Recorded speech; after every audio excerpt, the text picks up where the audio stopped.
The senator from Alaska is recognized. Thank you, Madam President. I want to acknowledge the comments of my colleague from Washington. As the incoming chairman on the Indian Affairs Committee, she is obviously well aware of the challenges, oftentimes the horrific challenges that so many American Indians, Alaska Native, and our indigenous peoples face when it comes to domestic violence and the inability to access the law. I've been a member of the Indian Affairs Committee now since I came to the Senate some 10 years ago. And every year without fail, we have some aspect of a hearing that focuses on domestic violence. We look to the statistics, and they're staggering. They are staggering, and they are overwhelming when you put them into perspective in terms of how our Native women, particularly our Native women on reservations, deal with an epidemic when it comes to domestic violence, issues that they face within their homes, and really so often no place to turn to. That law enforcement that you and I would hope to be able to rely on in the event of a true tragedy, that far too often those women on our reservations are not able to avail themselves of those protections. It is something that our committee has struggled with for far too long. When we talk about VAWA and the importance of the Violence Against Women Act, I think we all recognize that the universe that we're speaking to is all women. But I think it is important to recognize that within this particular demographic, those Native women, for whatever terrible, tragic reason, their statistics are even that much worse. And that's why I am a proud co-sponsor of this bill. I think it will make real improvements in the services that are offered to victims of domestic violence. And even given the very difficult budget environment that we face, I think we look to those areas that we can make a difference. I think that this legislation will make a difference. As I start off my comments, I'm talking about Indigenous women everywhere and the violence and the statistics that they face. In Alaska, unfortunately, our statistics are, they stand out. They stand out in a way that makes none of us proud. They stand out in a way that really require us to turn inward and say, what are we doing wrong? What is happening that we are not able to make a difference within the lives of women, other victims of domestic violence? We had a survey, the Alaska Victimization Survey, conducted back in 2010. 59% of Alaskan women have experienced intimate partner or sexual violence. In the 10 years between 2001 and 2011, our Alaska State Troopers responded to almost 50,000 domestic violence offenses, almost 5,500 sexual abuse of minor offenses, and almost 4,500 sexual assault offenses. 74% of the victims of sex crimes in Alaska were less than 18 years old. Madam President, think about what that does to you. You're a young child, a young woman, a victim at such an early age. You carry that with you throughout your life. The average rate of reported forcible rape in Alaska was 2.5 times higher in Alaska than across the rest of the country. So as a woman in Alaska, you've got a 2.5 times higher likelihood of being the victim of a forcible rape. This is a very personal issue for my state. I've heard from people all over the state urging us here in the Senate, urging us here in the Congress, pass this VAWA bill. You had a chance last Congress to pass it. You didn't make it happen. You've got an opportunity now. Make it happen. There was a mother in Anchorage who wrote me, and she says, "This is of utmost importance to me. As one who has represented victims of domestic violence in Alaska under VAWA, I know how very important this legislation is to protect my daughter and all other women in Alaska and throughout our country." There was a woman out in Dutch Harbor who wrote, she says, "As a rural Alaskan who is also a board member of my local domestic violence shelter, I can tell you from experience that VAWA saves lives. As you know, Alaska has one of the nation's highest rates of domestic violence, sexual assault, child abuse, child sexual abuse, and elder abuse. The economic downturn makes it even more crucial for us to provide immediate safe shelter to survivors in times of crisis to help them escape further violence." Think about it, Madam President. This woman is writing from Dutch Harbor, Alaska, Unalaska, out at the end of the Aleutian chain, about 1,000 miles away from Anchorage and an $800 airplane ticket. If you need to get away from your violent situation and you don't have $1,000, where do you go? How do we provide that help?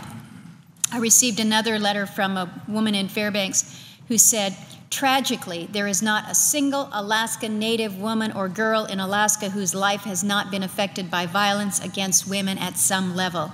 Personally, it has affected my life and those that I love for generations. As Alaska Natives, we know that you value and advocate for the rights and welfare of the many people in Alaska. Please continue to be a voice for those who cannot be heard and work to reauthorize VAWA and save Native women." These are the types of requests that I get from men and women all over my state. Our governor, Governor Parnell, has made a very personal effort in his 4 years as governor to focus on domestic violence and child sexual assault. He has launched a campaign that he has dubbed Choose Respect.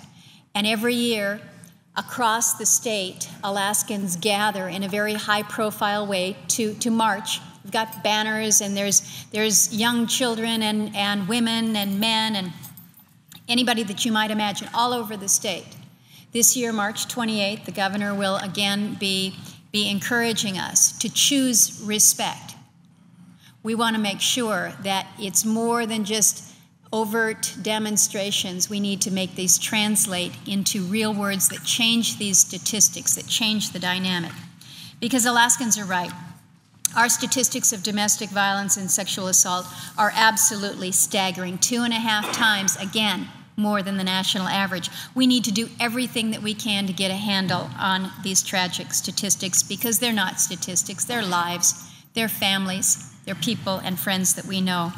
And VAWA provides the tools to do so, including in the villages of rural Alaska, where victims of sexual assault and domestic violence face some pretty unique challenges. Many of these villages have no full-time law enforcement presence. They may have only a single community health aide who has to tend to every medical crisis in the community. So just being able to provide rape kits is a challenge.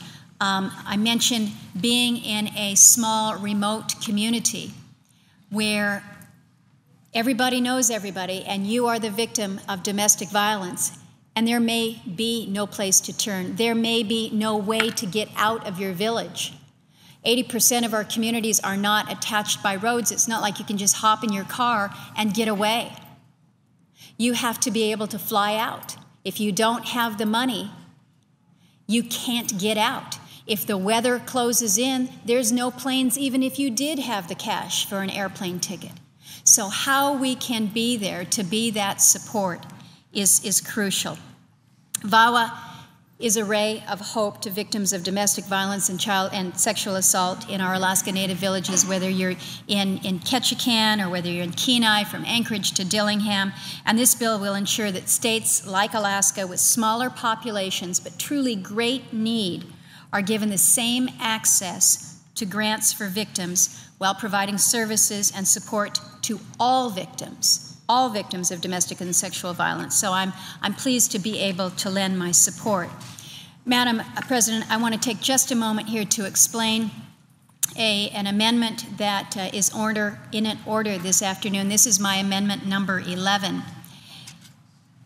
It was mentioned earlier by the senator from Washington State about Section 904 and Section 905 of the bill that expand the jurisdiction of Indian tribes to address issues of domestic violence committed by non-Indians against tribal members. So within Section 905B and 910, they provide that within the state of Alaska, this expanded jurisdiction applies only to one Indian reservation in our state, and that happens to be the Metlakatla Indian Reservation in Southeast. Now you might say, well, why just Metlakatla?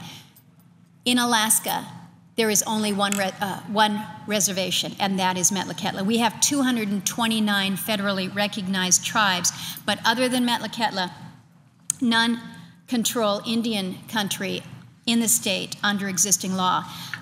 The United States Supreme Court held back in the Venati case that none of the lands conveyed under the Alaska law are Indian country. So what we have in the amendment before us is really nothing more than a technical clarification. Both the legislation and my amendment state that the tribes other than Metlakatla retain all of the authority that they currently have to issue domestic violence protection orders, whether or not that authority is inherent or statutorily created. And none of this authority, to the extent that it exists, is diminished by the legislation or by my amendment. In addition, we go on to clarify that none of the authority that the state of Alaska has is diminished. So the question then, the natural question would be, what's the difference between the provisions, between the Alaska provisions that are contained in 905B and 910, and why then do we even need my amendment? The only difference, really, Madam President, is that we are attempting to spell out in plain English, consolidated in one section of the bill to make it more clear. It truly is a technical amendment in every respect. But we had some who actually questioned whether the bill's language was clear enough. So we worked with Senator Leahy's folks. We worked with some of the Indian law scholars to allay the confusion. So we very simply state the rules for Alaska's unique situation. I would certainly hope that if we move to a vote on this amendment, that folks would understand that what we're talking about is mere clarification and would ask for their support.